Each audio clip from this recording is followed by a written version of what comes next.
When the president can kill whoever he wants, then he's not a president anymore, he's a king. To start assassinating American citizens without charges, we should think very seriously about this.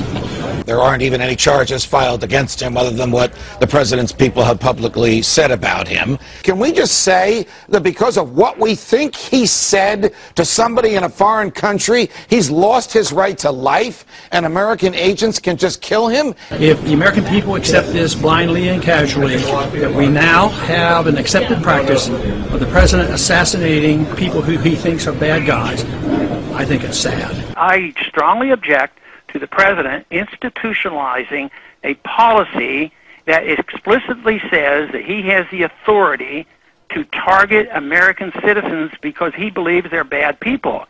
You don't protect bad people because they deserve it. You protect bad people and go through the process because you think a lot about innocent American people never being treated in this manner.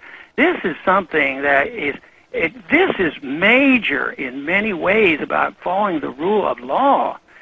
I can remember here at Fox arguing in the hypothetical whether or not the president could order an American killed, and everybody was recoiled at even the thought of it. Now, it doesn't even make the front pages. What about the Constitution? What about life, liberty, and property? What about the very obligations imposed on the government in the document that created the government itself? Well, that's the whole point of the document in the Bill of Rights.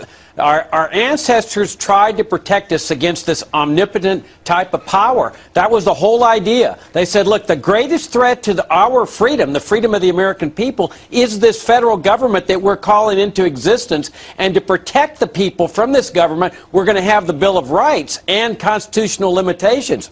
The Nobel Peace Prize winner has just announced and authorized that he has told the CIA that it can assassinate American citizens in direct violation of the Constitution's Due Process Clause, in violation of federal law, and in violation of treaties to which the U.S. is a party. The Due Process Clause to the Constitution states that no person, whether they're overseas or in the U.S., may be deprived of life, liberty, or property by the government without due process of law, which means a jury trial. He was never tried or charged for any crimes. Nobody knows if he ever killed anybody. There's no trial here. There is no judicial determination. It's some bureaucrat or team of bureaucrats that says, we have determined that that guy is guilty of terrorism, therefore we have a right to kill him. So the president says, look, these people are on the list. Is that what he does? What the CIA does, and it doesn't happen very often, what the CIA does is they go into literally to the president, and they have a list of all of the things that this person has been charged with, and they have all of the, not charged with, not indicted. And he signs a death warrant. He signs a death warrant. Yes, our president has a hit list of American citizens like you targeted for assassination.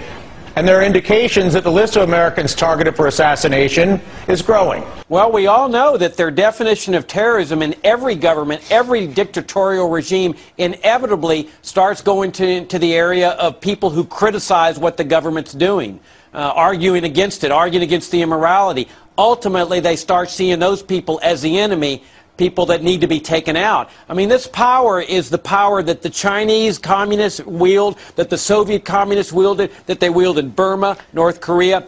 That's now a core feature of the U.S. government. That's not what this country is supposed to be all about, Judge, as you well know. I think a court will decide the president doesn't have the authority to kill somebody because of their words that they utter in another country. Look at the controversies that were created during the Bush administration when the president got caught spying on American citizens without warrants or trying to detain them without due process. Here you're talking about something far more extreme. You're talking about targeting American citizens for murder, for assassination, based merely on the allegation that they're involved in terrorism. No evidence, no charges, no trial, nothing. And it's extraordinarily dangerous, especially when you consider the fact that when allegations of terrorism by the government are subjected to judicial review, in overwhelmingly high percentages of the cases, 72%, courts find that the allegations are without merit. So who would ever justify allowing the president to target American citizens for assassination without any judicial oversight or charges or due process of any kind? The CIA has the authority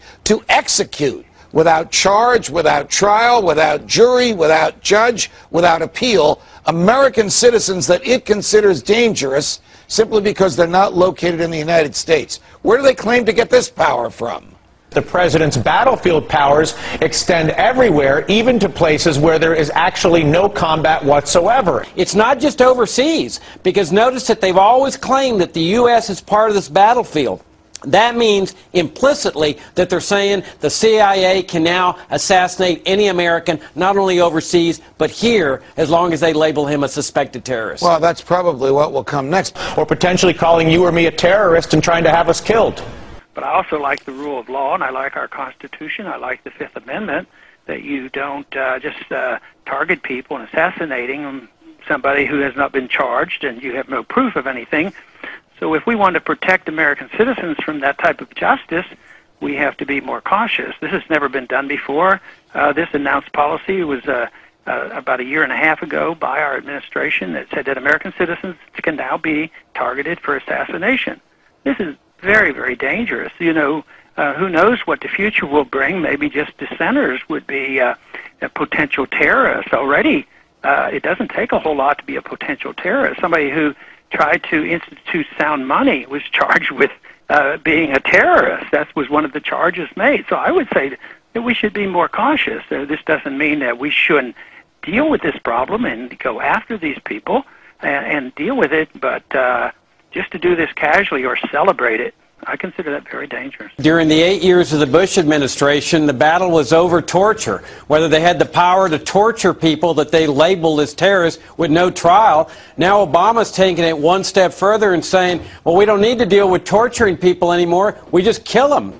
And as you point out, it extends to Americans now. You look at what Democrats, including Barack Obama, objected to. It was merely things like eavesdropping on Americans and detaining them without due process and without charges. And now Democrats have completely abandoned those objections now that there's a Democrat in the White House. And apparently, not just detaining and eavesdropping Americans, but targeting them for murder is acceptable to the Democratic Party now that there's a Democrat in the White House. And again, if you justify that, targeting American citizens for assassination without any due process, what don't you approve? Neither you nor I hesitated to criticize the Bush administration when it was engaging in torture, when it was engaging in spying without warrants, when it pushed through the Patriot Act, which authorizes federal agents to write their own search warrants.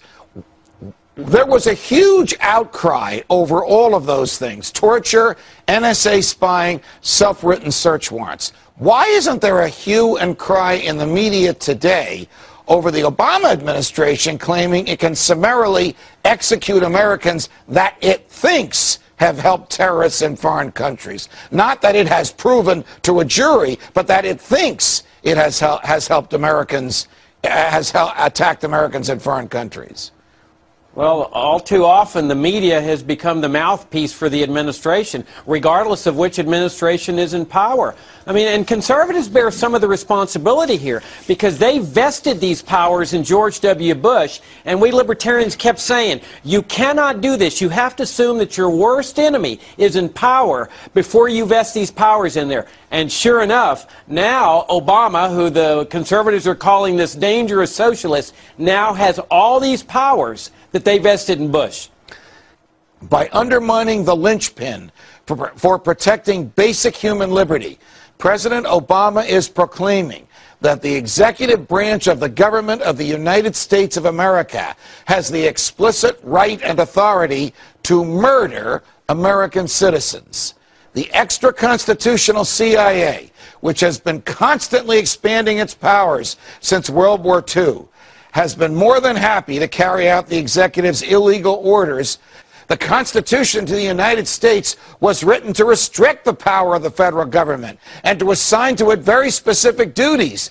And among those duties is the implicit direction that the purpose of the government is to secure and protect the rights to life, liberty, and property. Based on 9/11, the government found the back door around those constitutional restrictions and saying, well, as long as we're at war, we can convert this crime, this criminal offense, terrorism, into an act of war at our option, and now we can do whatever we want. We're not constrained by the Constitution, the Bill of Rights. We can take out anybody. What they have to get back to is the basic rights and Constitution that say that political leaders in the United States cannot exercise power in an unchecked way. My topic for this evening is now it's assassinations.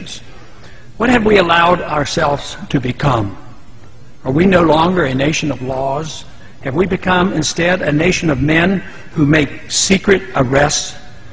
Are secret prisons now simply another tool of the federal government law enforcement?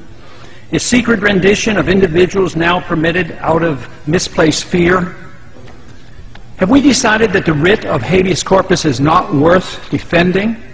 Is torture now an acceptable tool for making us safe? Unfortunately, the single answer to all of these questions from the leaders of our country and to many of our citizens appears to be yes. And now we are told that assassination of foreigners as well as American citizens is legitimate and necessary to provide security for our people. It is my firm opinion that nothing could be further from the truth. Secret arrests, secret renditions, torture, and assassinations are illegal under both domestic and international law. These activities should be anathema to the citizens of a constitutional republic. The real threat doesn't arise from our failure to torture, rather desensitizing our nation to the willful neglect and sacrifice of our civil liberties fought and died for over the centuries is the threat. The concept of habeas corpus existed even before King John of England was forced in 1215 by his rebellious barons to sign the Magna Carta. This basic principle and expression of individual liberty, which has survived 800 years, greatly influenced the writing of our Constitution and our common law heritage. Today, we hardly hear a whimper, either from the American people or a stone-silent U.S. government as our cherished liberties are eradicated. Instead, we have a government that deliberately orchestrates needless fear and makes people insecure enough to ignore the reality of their lost liberties. The latest outrage is the current administration's acknowledgement that we now have a policy that permits assassination not only of foreign suspects, but of American citizens as well. Of course, the CIA has used secret assassinations in a limited fashion for decades, despite international, domestic, and moral law. When done secretly, as in the past, our government at least recognized that assassination was illegal and wrong. Frighteningly and astonishingly, however, the policy is now explicit. National Intelligence Director Dennis Blair, in open testimony before the House Intelligence Committee on February 3rd of this year, acknowledged that American citizens can indeed be assassinated at our government's discretion. The U.S. government attempted to assassinate Anwar al-Awlaki in Yemen without even charging him with a crime. We're told this evidence is secret, that he does not deserve any constitutional rights, and that some unknown individual in the administration has the authority to declare him a threat, and therefore a legitimate target for assassination. Yes, I know he is probably a very bad person. Yes, I know that only a few Americans are on the assassination hit list. Yes, I know that artificially generated fear makes a large number of Americans inclined to applaud this effort, which supposedly will make us safe. But if this could become standard operating procedure and a permanent precedent is established, let me assure you that this abuse of the law will spread. It's time for Congress and the American people to wake up to the realities of the dangers we face. We must remember as members of Congress that we have taken an oath to protect and defend the Constitution from all enemies, foreign and domestic. It should not be that difficult to distinguish the difference between the danger posed by the underwear bomber and the danger posed by a government that endorses secret prisons, torture, and assassinating American citizens. And I yield back the balance of my time. I have 2 words for you: predator drones. You will never see it coming.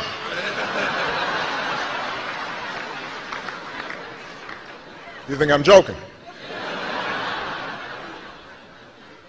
But when the president can kill whoever he wants, then he's not a president anymore, he's a king.